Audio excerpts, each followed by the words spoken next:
This is Charlie Flowe World Sports Show. I'm joined by Joe Lohman, Washington Spirit. I want to thank you for joining me, Joe. DJ Flow, take two. Let's try it. Here we go. We want to ask you what you miss most about Philadelphia. You were a Philadelphia athlete years ago. You played for the Philadelphia Independence when it was WPS. What are the things that you miss about Philadelphia? Number one are the cheesesteaks. And two, absolutely the fans. A few of them came to our game this past weekend in Washington, and it was great to see their smiling faces. The support they gave us in Philadelphia was unparalleled, and I miss the city. I miss the food, and, overall, I miss everyone that was a part of our lives. So you missed the food. Easy question is favorite food cheesesteak. What was some of your second favorite foods?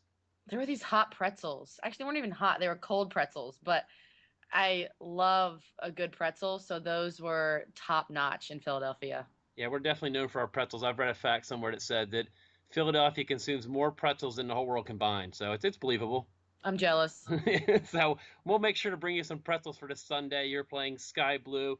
So let's jump into the WPSL. I can't even say the word. I got my WPS and NWSL confused. NWSL is the league now. That's the one you're in. What was that like just joining Washington and kind of getting to go home?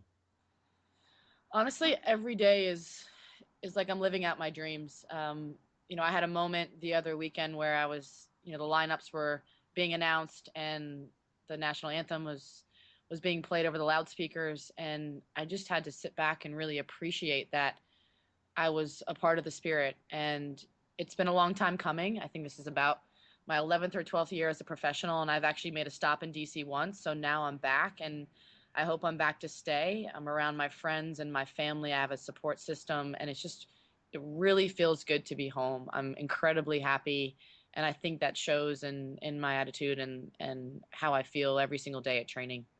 Yeah, definitely the Maryland Soccerplex is probably one of the most beautiful venues in the NWSL. What's that atmosphere like that you have the fans literally sitting on top of you? I watched some of the game back, and to see everyone on the hill, it's a really special way to watch a game, and it's the atmosphere is electric. The Spirit Squadron, I'm friends with a lot of them now. I went to their barbecue before the game so I could hype them up, and not that I need any hyping, but just overall the combination of the families and also the fans who are more around the 20 to 35. It seems to be the perfect mix and the perfect venue. And our organization does a great job of trying to advertise and build the awareness in the community and make it feel like a home for everyone who walks through the gates. Yeah, and you good home opener, you go beat Kansas City. They just won the league last year. I mean, do you feel that that does give you that extra spark of that 12th man feeling? Absolutely, it was a great team victory for us. To win 3-1. Fantastic goals too by Christine Nairn, and really a solid defensive performance. I think it really boosts our confidence going into this weekend, which is a huge game for us because then we're going to be traveling out to the West Coast 2 weekends in a row, and it's a tough spot to play out in the West Coast. So this is going to be a very indicative game, I think, of our season. When you look at the forward, what you guys have been able to do. Mark's putting together a really good roster here. What's your confidence level for you guys getting back into the playoffs? I'm extremely confident. I think we have such a great team, and that's hard to come by sometimes in the NWSL because players they are so nomadic and teams change so frequently that it's hard to build that chemistry in such a short amount of time.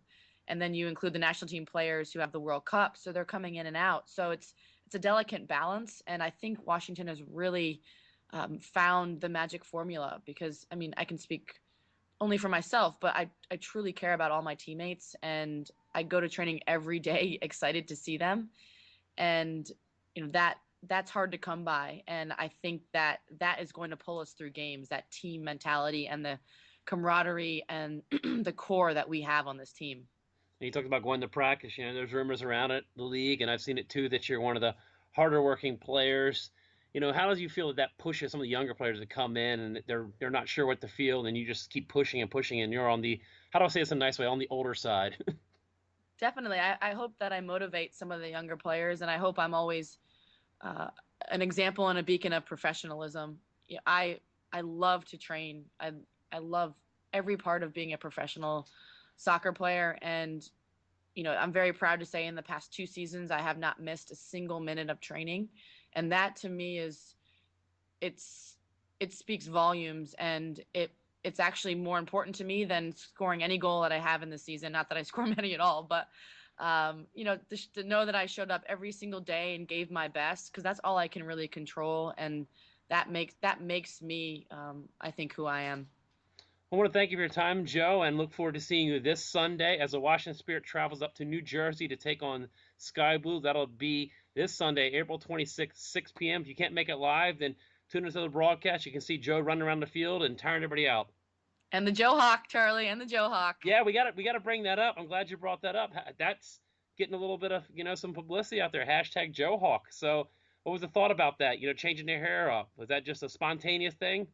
Well, I have to give all credit to you for creating the name and the ego, the alternate ego of the hair. So much credit to DJ Flowe and Charlie for creating um, this circus act that I have now going.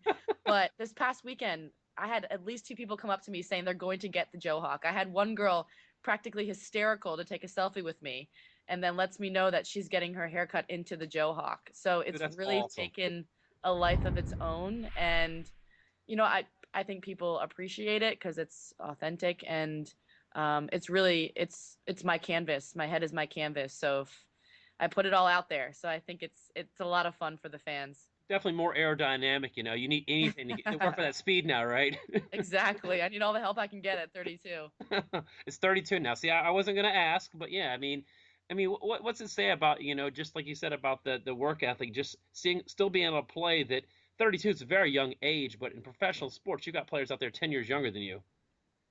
Yeah, I mean, they're definitely at least a decade younger than me, so are new players. But I think in heart, I'm still probably around 16 years old, so I seem to work in well with them, and I'm feeling good physically and mentally. It's almost like I've gotten a new lease on life, and I'm gonna keep pushing it until I can't push it anymore. That's the only way I know how to be. Again, this is Joe Lohman, Washington Spirit. I'm Charlie Flowe. Thank you for joining me tonight, Joe. Thanks, DJ Flow. I'll see you on Sunday, and don't forget those pretzels. Definitely soft pretzels for Joe. Sounds good. I'll talk to you soon. Bye bye. Bye.